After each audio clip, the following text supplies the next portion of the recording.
한 주간도 건강히 잘 지내셨나요? 이민우 목사입니다. 우리는 이번 주간을 종교개혁 기념 주간으로 보내고 있습니다. 지난 시간 우리 종교개혁이 일어나게 된 시대적인 배경을 함께 살피시면서 중세시대의 모든 상황들이 종교개혁이 일어날 수밖에 없는 그 상황으로 나아가고 있었고, 그 가운데 마틴 루터라고 하는 그 인물이 시발점으로 사용되었다라는 것을 확인했습니다.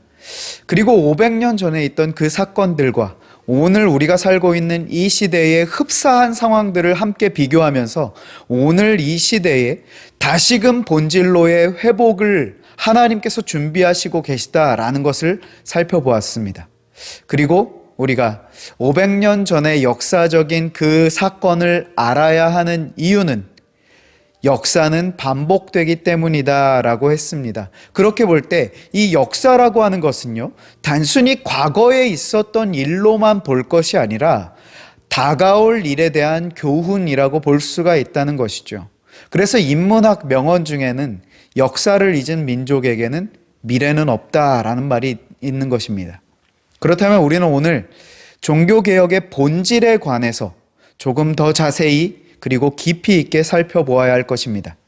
일단 500년 전에 있었던 이 종교개혁이 추구하던 핵심이 무엇인가를 파악하는 일이, 그것을 파악해야 이 시대의 종교개혁에 관한 우리가 대비와 준비를 할 수 있기 때문에 중요한 일일 것입니다.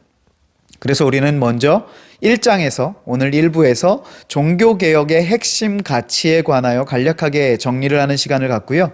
2부에서는 그 종교개혁의 가치를 품고 살았던 인물 몇 명에 관해서 우리가 함께 다루면서 우리가 무엇을 이어가야 하고 어떻게 이어가야 하는가에 대한 답을 찾아보는 시간을 갖도록 하겠습니다. 종교개혁의 가장 큰 성과로 본다면 구교와 신교의 분리라고 볼 수 있을 것입니다. 물론 종교개혁을 통해 일어난 일의 전부가 이것만은 아닙니다. 지난주 함께 살펴보셨듯이 종교개혁의 필요성과 온도를 높여주던 사회의 전반적인 이슈들로 인해서 종교개혁을 기점으로 과학적으로, 문화적으로, 정치적으로 사회 전반의 분야에 획기적인 혁신이 있었습니다. 그것을 가장 함축적으로 표현할 수 있는 것이 코페르니쿠스적 전환이라는 말이 아닐까요? 우리 지난주 내용을 잘 들으신 분들이라면 이게 얼마나 어느 정도로 극적인가가 이제는 조금 공감이 되지 않으십니까? 코페르니쿠스적 전환이라는 것은요, 당연히 시간의 흐름에 따라서 달라져야 하는 것이 바뀐 정도를 얘기하는 말이 아닙니다. 우리의 인식체계 전체가 완전히 송두리째 달라지는 사건을 가리킬 때 쓰이는 그러한 표현인 것이죠. 무려 14세기에 걸친, 그러니까 약 1400년 정도의 시간 동안 천동설이 의심의 여지 없이 절대 진리라고 생각하던 사람들의 인식체계 자체에 전환이 일어나게 된 것을 가리키는 것이죠. 그야말로 종교개혁은요, 역사적으로도 굉장히 중요한 위치에서 탁월한 역할을 했던 사건임에 틀림이 없다라는 것입니다. 하지만 전 우주적인 측면에서 정말 의미 있는 종교개혁의 성과를 저는 구교, 즉 가톨릭과 신교, 개신교의 분리라고 보는 것입니다. 앞서 이 사건이 일어났던 현상의 전부는 아니지만 가장 큰 성과라고 말했던 내용인데요. 왜 구교와 신교의 분리가 가장 의미 있는 중요한 일인가? 왜 그런가 하면 지동설의 발견이든 현대과학과 의학의 발전이든 사실 지금의 민주주의의 정치 역시 이 종교개혁의 산물이거든요. 이러한 일들의 발전이 물론 인류 역사에 미친 영향이 어마어마하고 앞으로 우리 주님 오실 그날까지 이 토대 위에서 계속해서 발전을 이루어 갈 것입니다. 하지만 이 구교와 신교의 분리가 이룬 성과는요, 단순히 부패했던 카톨릭에서 타락을 발견한 신교가 떨어져 나간 정도가 아니라 이것은 하나님께서 창조하셨던 원래의 질서와 가치로 돌아가기 위한 시도였기 때문이다라는 것입니다. 바로 오늘 우리가 살펴볼 주제가 이것입니다. 종교개혁의 핵심 가치를 한마디로 표현하자면 본질로 돌아가자라는 것입니다. 라틴어로 이것을 에드폰테스라고 하는데요. 직역하면 근원으로 라는 뜻입니다. 이 말은요, 중세시대 최대의 인문학자, 자, 지난주 내용 가운데 누구인지 혹시 기억이 나시나요? 마틴 루터에게 영향을 끼쳤던 인물, 에라스무스의 주장이었습니다. 그렇다면 종교개혁자들이 목숨까지도 불사했던 이 핵심 가치인 본질이 가리키는 곳이 어디인가를 알아봐야겠죠? 종교개혁의 핵심 가치, 그 본질은 바로 솔라 스크립투라, 오직 성경이었습니다. 에드 폰테스, 본질로 돌아가자라고 외친 그들의 주장은 바로 솔라 스크립투라, 성경으로 돌아가자라고 하는 외침이었습니다. 종교개혁으로 인해 사회 전반의 분야에서 엄청난 혁신이 분명히 있었지만 종교개혁이라고 하는 것은 이 시대적인 어떤 사상과 불합리한 그리고 부조리한 시스템과 그 세력들을 뒤엎고 교체하는 혁명이 아니었다라는 것이죠. 종교개혁의 핵심은 바로 본질로 돌아가는 것이고 우리가 돌아가야 할 본질은 바로 어디다? 성경 말씀이다라는 사실입니다. 즉 종교개혁이라고 하는 것은 성경을 떠나 있던 나의 삶에서 성경적 가치관으로 살아가는 자리로 돌아가자라고 주장하며 일어난 것이고 바로 이것이 종교개혁이 말하고자 한 본질이다라는 것입니다. 다시 말해서 당시 카톨릭의 부패와 타락의 핵심은 다른 것이 아닌 말씀 중심이 아닌 종교적 행위가 주를 이루고 있었다라는 것이죠. 이것을 통해 우리가 정직하게 점검해 보아야 할 것은 기독교라고 하는 이 울타리 안에 있다고 해서 모두가 안전하고 다 잘하고 있다라고 볼 수 없다라는 것입니다. 교회를 열심히 다닌다고 해서 무조건 그 사람의 신앙이 좋다라고 평가할 수도 없다라는 것이죠. 어쩌면 종교개혁은 우리에게 있어서 굉장히 어렵고 멀리 있는 일이 아닙니다.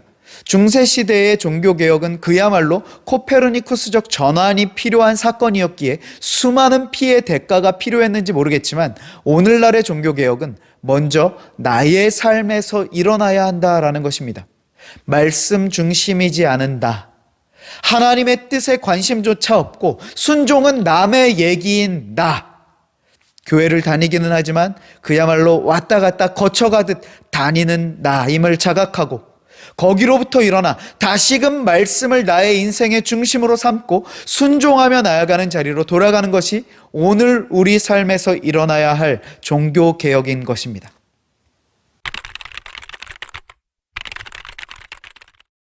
앞서 말씀드린 바와 같이 이 시간에는 종교개혁의 정신을 이어받아 후대에 그 정신을 계승하여 살아간 사람들에 대하여 살펴보면서 내가 살아가야 할 종교개혁의 삶이 어떤 모습과 양상일지를 먼저 우리 앞서 살아가신 분들로 비추어 보면서 우리의 나아가야 할 바를 대비하는 시간을 가져보도록 하겠습니다.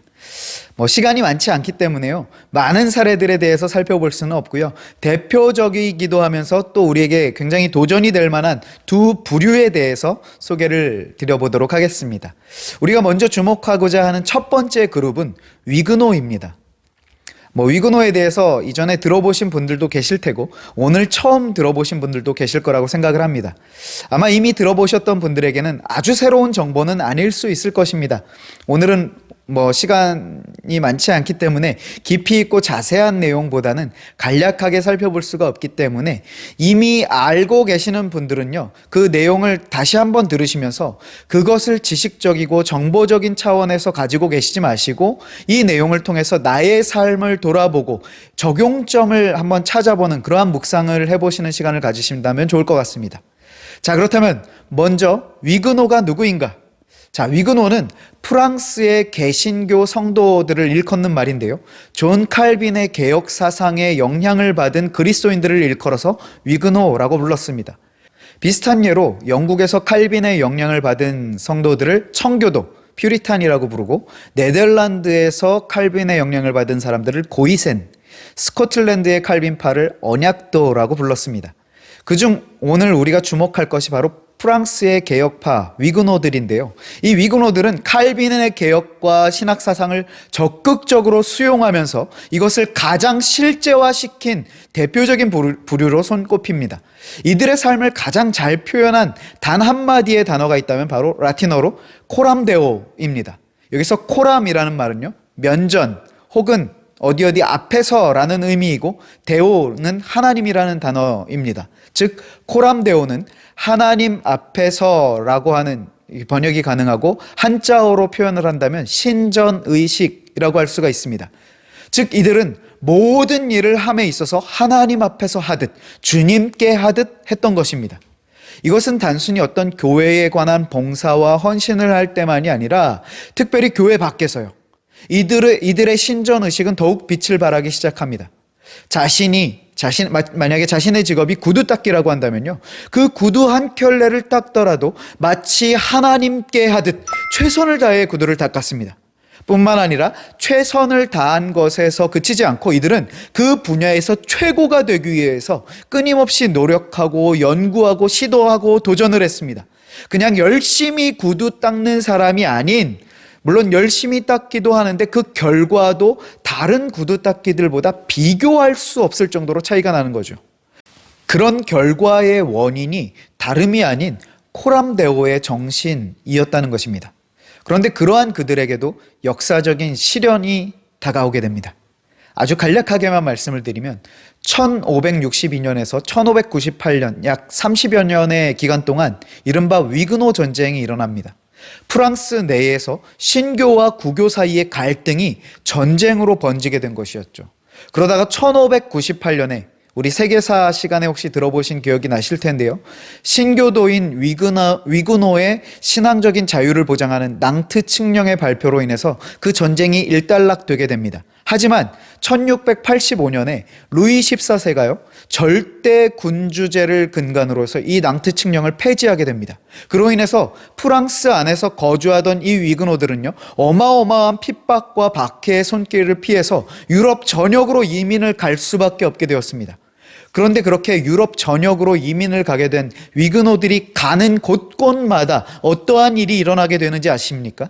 그들은요, 그렇게 자신의 본국에서 쫓겨난 이 떠돌이 신사가 된 그 순간에도 코람데오의 정신을 절대로 잊지 않고 어디를 가든지, 그렇게 독일로 이민을 가서 난민 생활을 시작한 위그노들이 그 독일 경제의 기초를 놓는 화학, 기계 산업 부흥의 시발점이 되었고, 훗날 독일을 경제 강국으로 만들고, 나아가서 지금 우리가 독일 하면 자동차를 떠올리시는데요.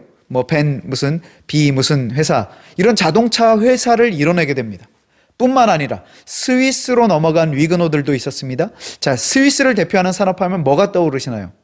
시계죠.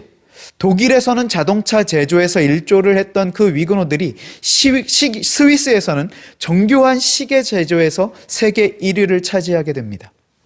그리고 영국으로 넘어간 위그노들은 훗날 산업혁명의 기틀을 마련하게 됩니다. 다시 말씀드리지만요, 이들이 이와 같이 두각을 낼 수 있었던 것은 이들이 손기술이 좋고 머리가 특출나서가 아니라 그들은 아무리 작은 일이라 할지라도 나에게 맡겨진 일을 하나님께서 맡겨주셨다라고 여기면서 그 일을 하는 동안에도 하나님 앞에서 하듯 했고, 그 결과를 통해서 하나님께 드리듯 하나님께 바치듯 한 신전의식, 이 코람데오의 정신이 유럽의 경제 발전을 이끄는 주역의 자리에 있게 한 것이었습니다. 자, 위그노의 모습을 통해서 오늘 우리의 모습을 돌아보게 되지 않으십니까? 나의 한 주간 직장 생활, 학교 생활, 가정 생활을 돌아보실 때 어떠십니까? 저는 위그노의 모습을 생각할 때마다 본받고 싶은 마음도 들고 가슴이 벅차오르는 감동도 물론 있지만 너무나 부끄러운 저 자신을 발견하게 됩니다. 이어서 우리를 더 부끄럽게 할 인물을 살펴보면서 영상을 정리하려고 하는데요. 두 번째 살펴볼 인물은 아브라함 카이퍼라고 하는 분입니다. 이분을 간략하게 소개하자면 헤르만 바빙크, 벤자민 워필드와 함께 세계 3대 칼빈주의자라고 부를 정도로 칼빈의 신학 사상을 철저하게 계승했던 사람이었습니다. 그런데 재밌는 것은요, 이분의 양력을 보면요, 참 대단한 분이다라는 것을 발견하게 되는데요. 그는 목사이자 신학자였습니다. 뭐 이건 당연하다라고 볼 수 있겠죠. 그리고 그는 네덜란드 자유대학의 설립자이자 초대 총장이었습니다. 뭐 여기까지도 그렇게 특이한 이력은 아니겠죠. 물론 대단하기는 하지만. 그런데 그는요, 네덜란드 안에 반혁명당이라고 하는 기독교 정당을 이끄는 정치가였고, 나아가서 훗날 그는 네덜란드의 수상으로 재임하게 됩니다. 그는 지금도 네덜란드인들의 머릿속에 훌륭한 정치인으로 자리를 잡고 있고, 실제로 지금의 네덜란드의 경제적 안정화의 토대를 마련한 인물로 평가를 받고 있습니다. 그는 성경의 가르침을 국가 경영에 적용하여 국민 정신으로까지 정착을 시켰고요. 재임 기간 동안 가장 공을 들이고 각별히 마음을 쓴 분야가 바로 교육 분야였습니다. 1905년에 통과된 고등교육법이 현재 네덜란드 교육의 기초가 되었어요. 물론 이것이 법제화되는 과정은 결코 순탄하지 않았습니다. 하지만 그는 반대하는 세력들을요, 끈기 있게 설득하여 결국 법안을 통과시키게 된 것이죠. 그런 아브라함 카이퍼의 생애를 잘 설명해 줄 수 있는 것이 그의 별명인데요. 별명이 참 재밌습니다. 10개의 머리와 100개의 손을 가진 사람, 이것이 그의 별명이었어요. 10개의 머리라는 것은요, 지식적으로 도무지 따라갈 사람이 없을 만큼 학식이 뛰어나다라는 거죠. 똑똑하다라는 거죠. 그리고 100개의 손이 가리키는 것은 성실함으로 또한 당해낼 사람이 없었다라는 것입니다. 그런 그가 앞서 말씀드린 자유대학을 설립하면서 설립 연설을 하게 되는데요. 그 연설문을 책으로 출간한 것이 바로 영역주권이라고 하는 이 책입니다.